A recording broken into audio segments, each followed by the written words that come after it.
was born 100 years ago, 1911. Another important thing happened that year.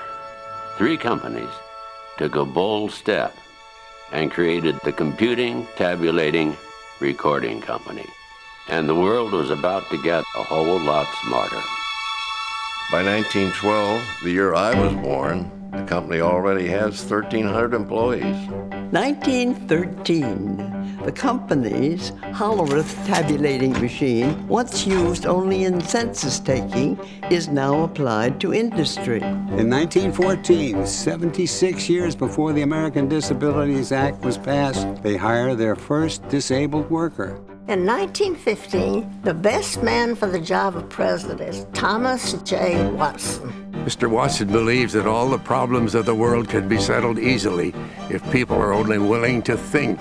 1917, Brazil. 1918, 3,000 employees. Growth. 1919, the electronic synchronized time clock. The first printing tabulator. The job ticket printing machine. The Carroll rotary card press. The electric key punch. By 1924, as a way to signal the company's future ambitions, Watson changes the name of the company to International Business Machines, IBM.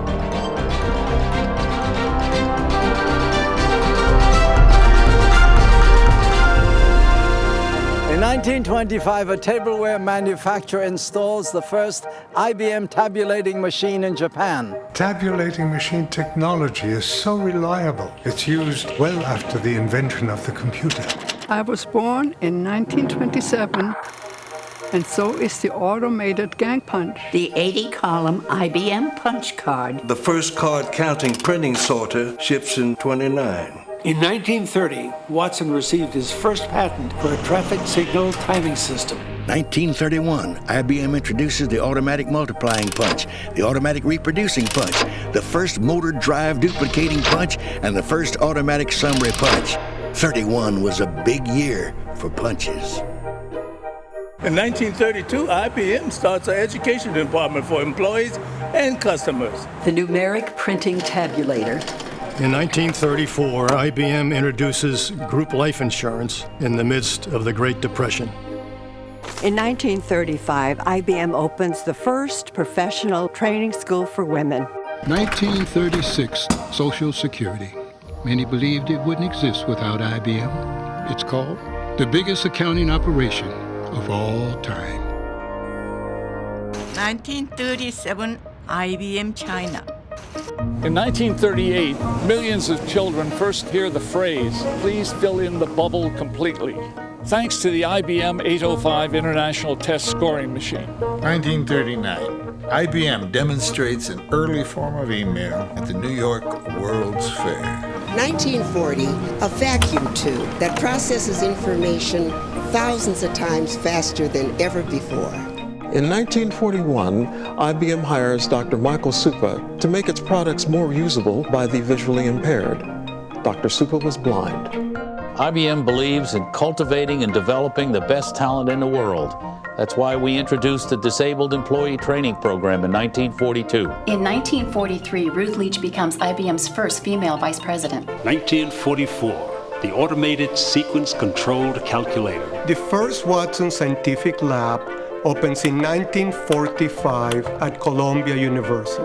T.J. Lester, IBM's first black sales representative, is hired in 1946. By the late 40s, IBM products are being used in 79 countries around the globe. From Cairo to Chicago, they're really growing. The Selective Sequence Electronic Calculator, the first computer that can modify a stored program. The card-programmed electronic calculator. 1950, IBM's in Israel. In 1951, we started work on the IBM 701, the world's first mass-produced computer. It's the machine that carries us into the electronics business. In 1952, IBM Chairman Thomas J. Watson hands the reins over to his son, Thomas J. Watson Jr., and the modern corporation continues to evolve. In 1953, Watson Jr. issues the company's first equal opportunity policy letter. The Civil Rights Act comes over a decade later. I was born in 1954. That same year, an IBM computer translates Russian into English. A first. 1955年、IBM の700に電子データプロセスマシンが誕生しました。1956, Rampac. 1957, Fortran. Watson Jr. hires the best architects and designers in the world to work with IBM. Good design is good business. More affordable and easier to use than anything before it, the IBM 1401 is the first computer in the world to sell 10,000 units. 1960, the Stretch Computing System. 1961, la machine à écrire électrique, Unicode. In 1962, IBM develops the Sabre reservation system for American Airlines. What once took hours can now be done in real time. The following year, in one of the riskiest decisions ever made in business, Watson Jr. bets the future of the company on the IBM System 360.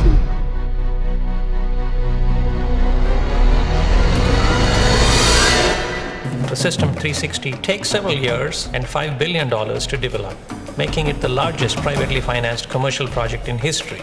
For the first time, the power of computing is accessible to organizations of all sizes. In 1966, IBM researcher Robert Dennard invents DRAM, memory on a chip. Eventually, billions would be produced. 1967, Benoit Mandelbrot. He invents fractal geometry, and a new branch of mathematics is born.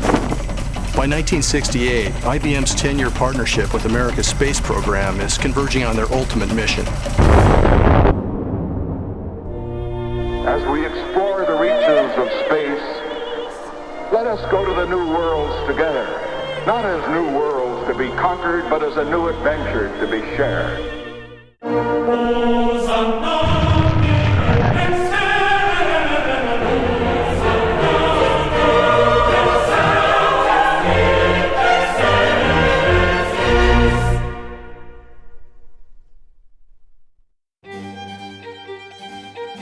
Il database relazionale rivoluziona il modo in cui i dati sono accumulati e processati. 1971. Computers can talk. IBM's first automated teller machine is introduced in June of '72. In 1973, IBM introduces the UPC barcode. 1974. Systems Network Architecture. 1975, the IBM 5100, the first portable computer. Kinda. 1976, the first laser printer. IBM's data encryption standard revolutionizes the way information is protected. IBM introduces the first mini-computer to feature a built-in relational database. The first Kanji computer terminal is introduced in '79, the year I was born. RISC. It's invented by IBM in 1980, and it's still the basis of most microprocessors today. IBM introduces the personal computer. We expect to sell 240,000 units. We sell 2 million over the next 3 years. The Tokyo Research Lab opens in 1982. IBM introduces the System 36, an easy-to-use business computer featuring 2,800 help screens. Is a 1 million bit memory chip possible? In 1984, it is. 1985, John Akers becomes IBM's 7th CEO. 1986, Gerhard Binning and Heinrich Rohr become the second and third IBMers to win the Nobel Prize. The first was Leo Isaki. 1987, Georg Bednorz und Alex Müller gewinnen für ihren Durchbruch in Hochtemperatur-Superleitfähigkeit. 1988, AS400. Silicon germanium chips.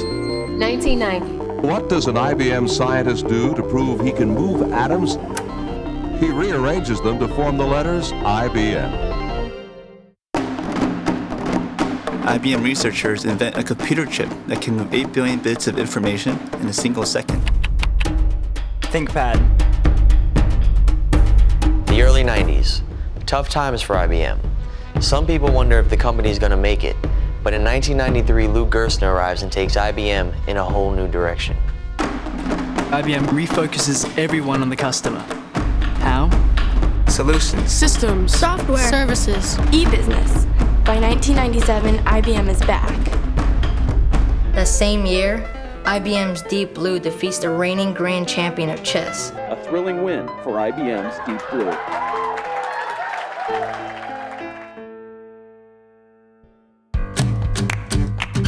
IBM embraces Linux, and the era of open source innovation is born. The President of the United States awards the National Medal of Technology to IBM, the 7th they received so far. Carbon nanotubes. Millipede technology stores 3 billion bits in a space this big. In 2003, Sam Palmisano becomes the big boss.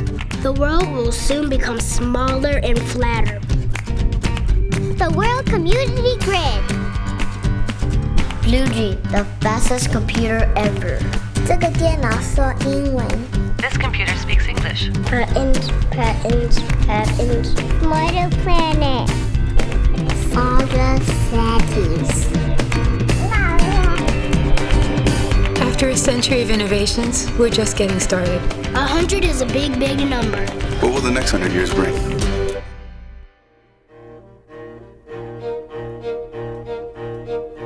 I use the past to predict the future. I'm working on the next big breakthrough. In 10 years, supercomputers could use 10 times less power and run 1,000 times faster. I'll be able to sequence a genome so we can create personalized medicine. The whole world is data. I'm using data to help detect the onset of disease. I've discovered a way to build curiosity into the system. I'm working on a system that can think like you. We've always been working for the future. That's what I'm working on. That's what I'm working on. That's what I'm working on. I'm an IBMer. I'm an IBM. I'm an IBM. I'm an IBMer. I think that you have to have more than just a machine.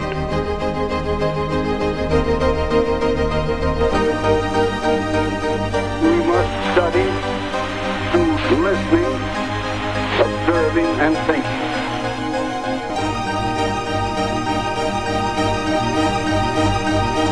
All of the problems of the world could be settled easily if men were only willing to think.